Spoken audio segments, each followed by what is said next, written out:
Hi, I'm Elrini and I'm on the fun carpet. You're watching tonight the Children's BAFTA Awards from the Roundhouse in Campton. You're like a queen of something. Well, I come to celebrate tonight because 22 years ago I had the idea of creating the Kids BAFTAs. 20 years ago it started. A few hundred people at 195 Piccadilly. I was the presenter that night, and now look where we are. I am so happy to see it have blossomed this way and to be part of the 20th anniversary. That to me is thrilling. And I'm presenting the Preschool Live Action Award. And nearly 40 years ago, I started off in children's programs in preschool live action. There's double celebration tonight. Well, I think at the time, we only had 2 awards for children. And I said, there's more to children's programs than just 2 awards. Can't we celebrate right across, the industry, the people who actually create excellence for children? Why can't we do a bit more? And they went, okay, organize it, get everybody up. And that's how it happened.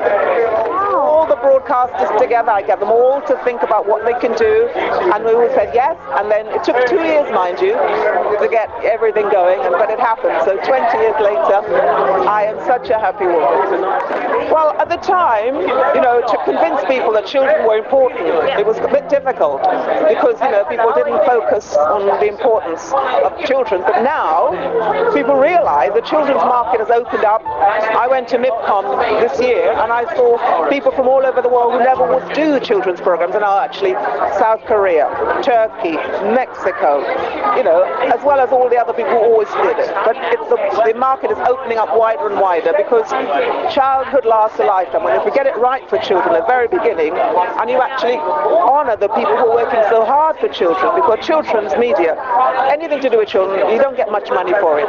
You have to do it because you love it. And I adore working for children. I love it. God, I presented a BAFTA a long, long time ago to somebody, to Holly Willoughby, and then they asked me to present BAFTA, as host and compere for 2 years. And they've asked me to come back now. So yeah, I love it. I'm a great sort of I don't know, I like to push BAFTA because, what's the word? There's not enough done for children's programs, and it's such a shame. And BAFTA are the only people who are doing it. So good on them in a way, that they encourage and that we all get enthused about it, which is nice. Love children. Love making children happy. Everything in my life. I'm now in the House of Lords, and every time I stand up, I talk about children, what the government should be doing for children, looking at childhood obesity, children who are being abused for whatever reasons. That's my job, to make sure that people understand we've got to do things right for children. Easy. That's why I look like this. Congratulations on your award. Thank you. Were you expecting it? No. In fact, when BAFTA sent me the letter marked private and confidential, I thought that something had gone wrong with my direct debit, and that they were telling me that I was no longer a member and they were kicking me out. Honestly, I got this letter and then I opened it, and it was from Ann Morrison saying, "We'd love you to accept this award." I think I screamed. Totally unexpected. And how do you celebrate that day? That day, I think I jumped around a lot. You weren't allowed to tell anybody, though. That when I first found out, I wasn't allowed to tell anybody. That was I found out in August or something, right? So I was just having to dance around by myself. I couldn't tell anyone. Yeah, that's how. Did you tell your immediate family though? Yeah, I did. They were sworn to secrecy, but yes, yeah. I know. I'm still surprised, but I'm really enjoying it so far. If I don't win, I don't win. Just to be nominated by BAFTA is incredible, and the category is so strong, so I don't expect to win, but amazing. As an actor, to be nominated by BAFTA, insane. It's the most sensational feeling in the world. I'm just really touched and honoured. Oh my god, I don't even know how to describe it. Did you tell anyone? Yeah, I told everyone. All over my Facebook,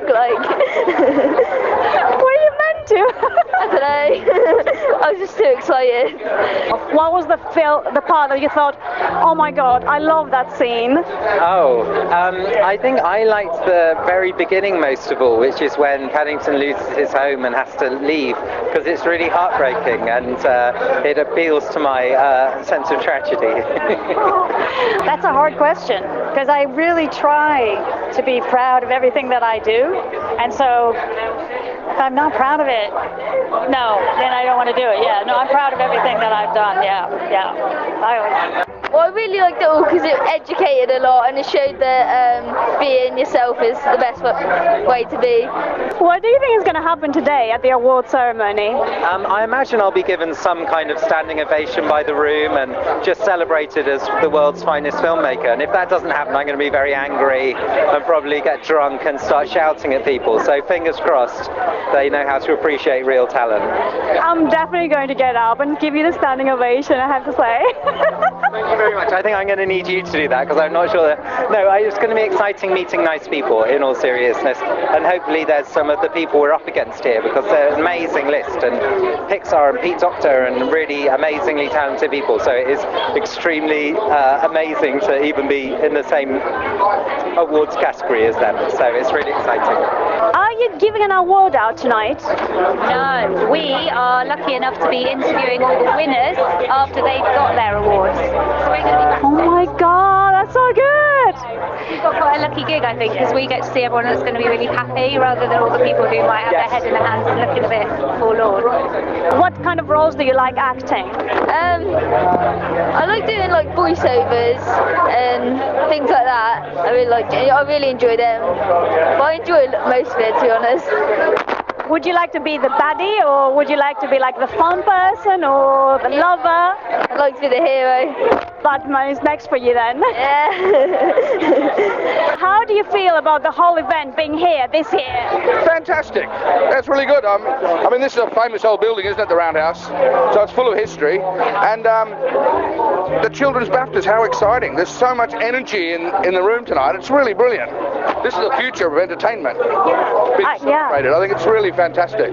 It's great for me because we live about 300 yards down the road. I love the Roundhouse. It's a really terrific venue and it's very exciting. I've never been here before. I mean, I've been to the Roundhouse before, but never to the Children's BAFTAs, so I'm very excited to see what they're like. Do you think you're going to win tonight? I really hope so. If not, I'm just happy to be here and just be nominated.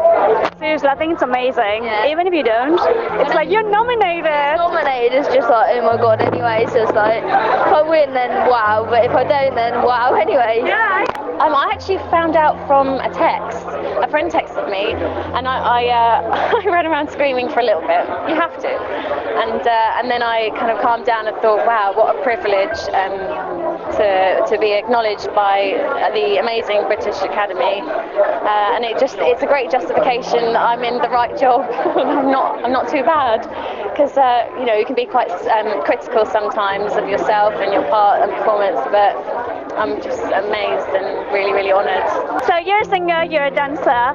What do you prefer from the two? Dance. Dance has always been my first love. I've been dancing since I was 7 years old. So yeah, dance all day. What part? Which one do you like? Because I'm taking cheerleading lessons at the moment, so I quite like that. Which dance do you prefer? I mean, contemporary is probably my first love when it comes to dance, but I think everything's becoming a fusion of each other. So it's contemporary, the little bit of lyrical, the bit of street, all in one. It depends on the song, but I always express a story, and that story is usually related to myself in some way. How do you think TV changed, and children's TV, from when you were young and now? Word. Oh, well. Where do I start? We're talking children's TV from the 60s. So that was Pinky and Perky and Magic Roundabout, Andy Pandy. This is stuff I was getting in Australia. A lot of English TV came to Australia, and I was brought up on it. I suppose kids have got smarter, so the TV has to keep up with the smart kids. So I think that's, and so the TV shows have to keep up with kids getting smarter. Not that we were stupid as kids, but we didn't know as much in the 60s as kids know in the 21st century. They were well ahead of us. So kids' TV has to be really smart, clever.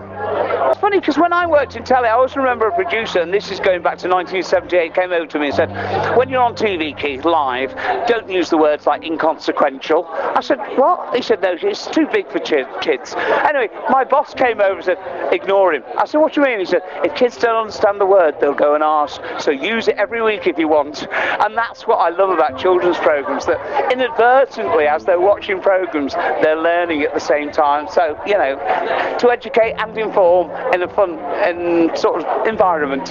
Love it. Who do you think is going to win? Wow. I'm quite excited to meet Jocelyn Stevenson, who's won the Lifetime Achievement Award, because she's been in children's telly for 30 years, and I just can't wait to talk to her about all her work that she did with Jim Henson and the Muppets and Sesame Street and stuff. That's of real interest to me, so I'm very much looking forward to meeting her. They seem a bit of a cop out of an answer, and it's all I want is glory for CBC. So that's what we work for. That's what I'm really proud of. So whenever it's a CBC person, go on, mate. You know, go on. I'm behind them. And also, a kind of a little one is best presenter, best on-screen talent is my friend Barney Harwood. He's up for it on the show I work on, Blue Peter. So I'm secretly gunning for him. But apart from that, I wouldn't want to make any predictions. There's a lot of social media at the moment. My view is, personal view, I don't want my kid to go into social media from the age of like 10. I know, well, it's going to be hard, isn't it? It must be really hard to be a modern parent. I mean, my kids have grown up, and I didn't have to worry too much about the social media thing. That hadn't really kicked in. It was just starting, video games and stuff. Keeping them away from that was hard enough. Let alone keeping them off the iPad. It's going to be really hard work. So modern parenting is going to take a lot of energy to make sure the kid knows what's real and what's not. And there's not enough children's programs on TV anyway. You know, it's such a shame that the broadcasters won't go with it. You know, I'm always a great fan of good quality programs, and actually you get most of that in children's shows. You know, the scripts and the sort of the programming and the ideas are forward thinking. You know, so TV people should get off their backsides and encourage it a bit more, really. That sounds a bit tough for me, doesn't it? But that's what I feel. Do you think anyone else should win your award next year? Do you have anyone in mind? That's a really hard question, and I have a number of people that I think should win, because there's a lot of people that work really hard in this industry, and it's been hard over the last 10 years, and you know, funding's getting cut and all this kind of thing, so especially people here, it's fantastic people, a lot of talent in Britain. I mean, I've been in Britain forever, so I consider myself British. I have a British passport, but me too. There we go. But a specific person, I mean, I don't, you know, I haven't thought about it, but there's a number of people that could win this award, and I'm hoping that because it's not, I mean, I'm not at the end of my career, right? So it's less of a life, it shouldn't be a lifetime achievement. It's nice when it's somebody who's done a body of work, but then might be carrying on, because it's a very nice thing to get at this point, yeah. So. Oh God, don't give me a choice. Don't know. I have no idea. Don't know, there's lots. I mean, don't get me, it's the world's worst thing to predict anything in BAFTA. I mean, I've been on the judging panel for BAFTA many a time, you know, and what you think is what everybody wants is not what's necessarily going to be the winner that night. So it's a really difficult decision. I think it's more harder work for the people who have to sort of like, you know, nominate the awards than it is for those people who have to sit there worrying whether they're going to get it or not. So the whole thing of, let's say you're up for an award, you're nominated, then they'll cut to a shot of you, let's say the nominees are, and then you have to go, oh, it's me, but I don't think it's me, and then if it's not, you have to go, yeah, I hate you. So tell me a bit about your movie.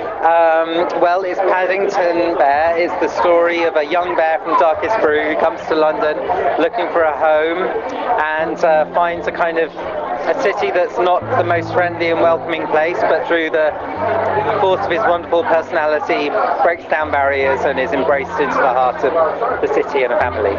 What are you planning to do next? Oh, I have a big project that I'm working on, that I'm putting together, a big idea for a global initiative for kids, 7 to 11-year-old kids, all about water. And I'm going to be talking about it in my speech tonight a little bit, yes. So, yeah, a big, I want for my third act, I want it to be a big project. So, Blue Peter, what's next for you in it? So, on Blue Peter at the moment, I've got a bit of a cycling challenge that I'm doing with Barney, who I mentioned. We're learning to ride in a velodrome, which, by the way, is amazing fun, amazing exhilaration, but add the factor of danger in there means things could go wrong. But so doing that, and then I've just done a gymnastics challenge, and then also we've got the big Christmas show coming up, and that's the thing that every year when I was a kid I used to watch Blue Peter. Carol singers come in the studio. There you get the biggest Christmas tree ever, the nativity, yeah. So it's all about the tradition of the Christmas show for me. you? I'm working on a new series of Naomi's Nightmares of Nature, Naomi, so I'm where are you travelling. travelling to next? I'm really lucky. I'm going to the Bahamas next, so I go on Saturday. So For holiday as part of the series? CBBC, yeah. So I'm very lucky. Except I'm going to have to See feed her shots face, she when I'm looks out shocked there. and angry, livid, some might say. Yeah, it's an alright job, I'm lucky, yeah. But then We love children's telly! it ends there for you, Naomi, doesn't it? That's your travelling over. You wouldn't go anywhere else after that, would you? No, then I'm off in the new year on more travel. Well, we're making another one, so we're doing a second Paddington film, and so I'm writing that at the moment. So fingers crossed we can shoot it next year, if I can manage to finish writing it in time. Are you going to have a happy ending for the second part? Yeah, I hope so. I think so. I think Paddington Film should have happy endings. I think so too, actually. Otherwise, I don't think it would be appropriate for kids if it doesn't have a happy ending. As long as it's really downbeat and miserable, I don't think that's right at all. Thanks for watching The Fan Carpet. Please follow us on Facebook, Twitter and Instagram. See you again soon, where we're going to have so much more for you.